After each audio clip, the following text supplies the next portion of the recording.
not going to be simple for any of these entities applying for the banking license. And what we seem to be picking up from our conversations with the RBI and with a few other people close to the matter is basically that the RBI is going to be very selective, and it shouldn't be right to expect more than 3 to 4 or maybe to the max 5 licenses being issued this time around. And of course, the whole process may take up to the end of March 2014 before it's completed. Now, of course, the fact is that the RBI has been stressing on this for quite some time, that they want entities who will be 100% safe, who have a very clean track record, and of course entities that have a very high capital structure. So clearly the fact that they require a capital requirement of 500 crore rupees, they could actually look at entities which can bring in well above that particular limit. The other thing, of course, is on the exemptions that were sought by a number of entities. The RBI seems to be very clear that they're going to be completely non-flexible when it comes to key criteria like the CRR, SLR, priority sector lending, the fact that 25% of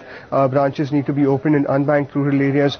These are all key objectives and that's of course the main reason why they're looking at issuing bank licenses in the first place, is what a couple of key banking sources have been telling us. So of course, if entities are hoping for exemptions, if they're hoping that they could, hope to get a license without meeting most of the norms, they'll have to think again. The fact also is that the RBI has made it very clear in their guidelines as well as in their clarifications that even if an entity kind of meets all of the norms which are prescribed by them, they still hold the right to actually not, give them the license. They hold the right to disqualify. Let's delve deeper into this. Now bring in Poonam from our research team to give us really an analyst's perspective on what the new bank licenses would mean for the banking aspirants and who are really the strong contenders, Poonam.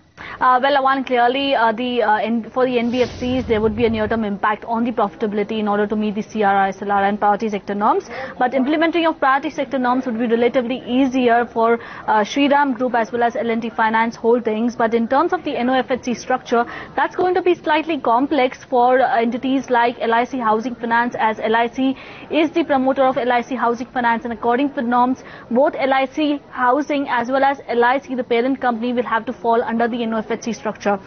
Secondly, implementing NOFHC structure would also be difficult for Shriram Group as they have multiple financial entities, and do know that the Shriram Group has sought out an exemption in order to bring about the assets of Shriram Transport into the NOFHC structure. Again, the NOFHC structure would be relatively easier for IDFC. In terms of the promoter shareholding norms, RBI norms state that minimum public shareholding should be at 51%. L&T Finance, Bajaj Finserv, Reliance Capital, Shriram City Union as well as JM Financial have a higher promoter shareholding, and they would have to subsequently bring down their promoter shareholding. In terms of the strong contenders, IDFC, Bajaj Finserv, L&T Finance, LIC Housing and Aditya Birla are likely to be strong contenders in the race, as Mahindra Finance has clearly opted out. And even in terms of Shriram Transport, given that they want Shriram Transport Finance to be out of the bank, we will have to really watch out if RBI really gives an exemption. It seems difficult, but we will really have to watch out what the RBI has to do in terms of the various exemptions sought by many entities out here. So let's see how the race towards the bank license actually shapes up. Few key exemptions that few entities have been seeking, as I mentioned about the Shriram Transport. Other exemptions are for something wherein the media had reported that L&T Finance Holdings is seeking an exemption on the promoter shareholding. Know that this is just as of sources that what we have understood so far. And also there is a likelihood that some of the entities have also sought out some exemptions on the CRR and SLR norms. Know that the CRR and SLR norms are inherent to the entire banking structure. So it is very unlikely that the RBI actually gives in and grants any exemption on this.